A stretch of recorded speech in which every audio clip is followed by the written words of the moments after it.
Hey, I'm JR, training manager here at Crutchfield, and in this video we're going to talk about how to choose a home theater receiver.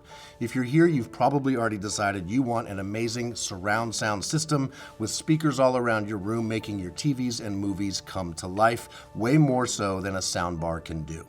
A home theater receiver is the heart of a surround sound system like that. It's where you connect all of your sources, your video sources and your audio sources. It's what powers all of your speakers and integrates all of that with your TV. Most home theater receivers in the $500 to $1,000 price range can do what most of us need a home theater receiver to do. We're here to talk about the specifics you need to consider when picking out the right home theater receiver for you. Let's first talk about the inputs you'll need on your home theater receiver. You'll need HDMI inputs for most modern video sources like Blu-ray players, cable boxes, gaming consoles, video streamers, things like that.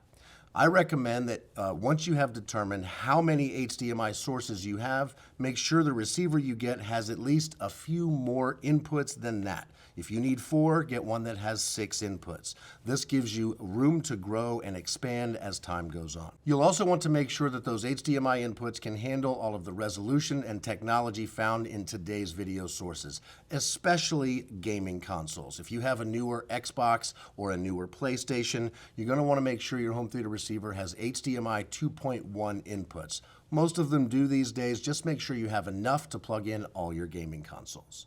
You may want to listen to music on your surround sound system, and that's awesome. Just make sure your home theater receiver has enough audio inputs to plug in things like a turntable, a CD player, or a music streamer. If you're using a turntable, make sure your home theater receiver has a phono input to give you the most flexibility with all of the turntables out there.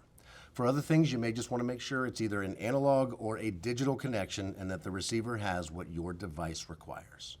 As for the connection to your TV, this is taken care of with a simple HDMI connection. It's an output from the receiver to an input on your TV.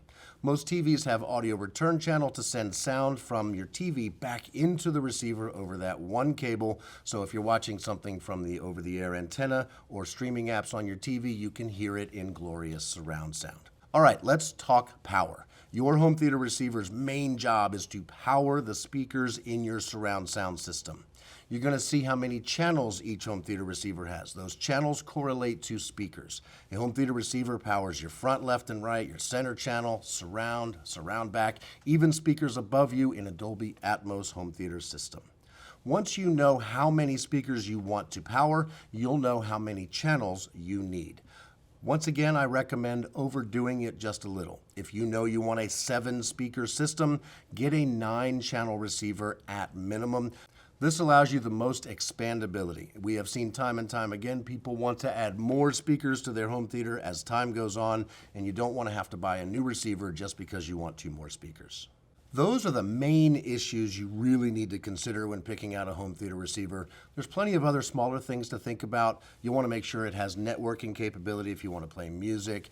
You might want to control it from an app on your phone or the remote control itself. If you're going to play music in other zones, you might want a multi-zone receiver or one that's compatible with a wireless multi-room audio system. There's, of course, size and fit things to consider as well. Choosing a home theater receiver can be a daunting task. There's clearly a lot to think about. Hopefully this video simplified some of that and made it easier for you. If you need even more help, head over to crutchfield.com or reach out to us. We'll get you what you need.